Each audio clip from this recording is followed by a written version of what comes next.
भगवान श्री राम के सबसे बड़े भक्त हनुमान जी थे। ये तो आप जानते ही होंगे कि हनुमान जी ने अपना पूरा जीवन श्री राम की सेवा में बिताया और हर कदम पर उनकी रक्षा के लिए तत्पर रहे थे। लेकिन क्या आप ये जानते हैं कि भगवान हनुमान जी का एक बेटा भी था? हनुमान जी ने अपना जीवन ब्रह्मचारी होकर बिताया था और कभी भी पारिवारिक जीवन को नहीं अपनाया था। लेकिन हनुमान जी का एक बेटा भी था। आपको बता दें कि उनके बेटे का जन्म किसी स्त्री से नहीं हुआ था, बल्कि एक मछली से उनके बेटे का जन्म हुआ था। एक पौराणिक कथा के अनुसार रावण ने जब हनुमान जी की पूंछ में आग लगाई थी, तब हनुमान जी ने अपनी पूंछ से पूरी लंका को जला दिया था।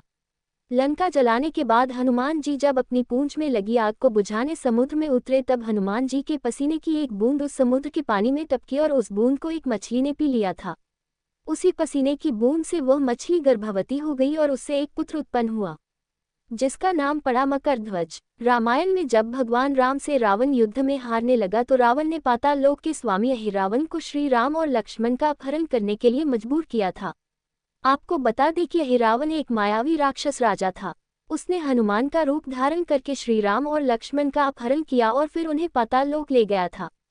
जब सबको इस बात का पता चला तो भगवान राम के शिविर में हाहाकार मच गया और उनकी खोज होने करना सबने शुरू कर दी थी। हनुमान जी फिर श्री राम और लक्ष्मण को ढूंढते हुए पाताल में जाने लगे। आपको बता दें कि जब हनुमान जी पाताल लोक पहुंचे तो उन्होंने देखा कि वहां 7 द्वार थे और हर द्वार पर एक पहरेदार था। सभी पहरेदारों को हनुमान जी ने हरा दिया, लेकिन अंतिम द्वार पर उन्हीं के समान बलशाली एक वानर पहरा दे रहा था। वह वानर दिखने में एकदम हनुमान जैसा लग रहा था। ये देखकर हनुमान जी को आश्चर्य हुआ। उन्होंने जब उस वानर से परिचय पूछा तो उसने अपना नाम मकरध्वज बताया और अपने पिता का नाम हनुमान बताया। मकरध्वज के मुंह से पिता के रूप में अपना नाम सुनकर हनुमान जी बहुत क्रोधित हो गए और बोले कि यह असंभव है, क्योंकि मैं आजीवन ब्रह्मचारी रहा हूँ। फिर मकरध्वज ने बताया कि जब हनुमान जी लंका जलाकर समुद्र में आग बुझाने के लिए जब कूदे थे, तब उनके शरीर का तापमान बहुत ज्यादा था। जब वह समुद्र के ऊपर थे तब उनके शरीर के पसीने की एक बूंद समुद्र में गिर गई थी।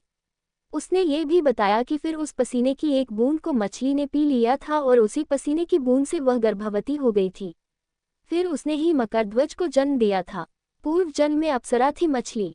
ऐसा माना जाता है कि वह मछली पूर्व जन्म में कोई थी, लेकिन श्राप के कारण वह मछली बन गई थी। बाद में उसी मछली को अहिरावण उसके मछुआरों ने पकड़ लिया और मार दिया था।